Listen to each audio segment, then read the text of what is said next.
அம்மா, இவங்க பேர் ஸ்மித்தி. மிஸ்டர் விஜயசேகரன் இல்லை, அவங்களோட பொண்ணு. அது மட்டும் இல்லாமல் நாங்கள் 6 வருஷம் லவ் பண்ணி கல்யாணம் பண்ணி 2.5 வருஷம் ஆச்சுமா. இப்போ தான் அவங்க ப்ரெக்னென்ட் ஆயிருக்காங்க. அதான் நம்ம வீட்டுக்கு நான் கூட்டிகிட்டு வந்தேன் அப்படின்னு சொன்னான். என்னடா சொல்கிற? லவ் பண்ணது கூட எங்ககிட்ட சொல்லவே இல்லையேடா. நீ என்னடா கல்யாணம் பண்ணிக்கிட்டு குழந்தை பிறக்க போகிற டைமில் கூப்பிட்டு வந்திருக்க? யுவராஜ், இதெல்லாம் நீ தான் பண்ணியா? என்னால் நம்பவே முடியல அப்படின்னு ஷாக்கிங் மாறாமல் கேட்டாங்க கல்பனா. இங்கே பாருங்கம்மா, நான் என்ன பண்ணுறது?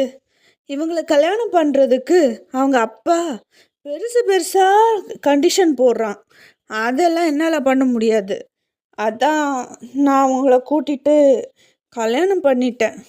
அது மட்டும் இல்லாமல் இது என்னோட வாழ்க்கைம்மா. எனக்கு பிடிச்ச பொண்ணை கல்யாணம் பண்ணுறதுக்கு எனக்கு உரிமை இல்லையா என்ன? எனக்கு அவ்வளோ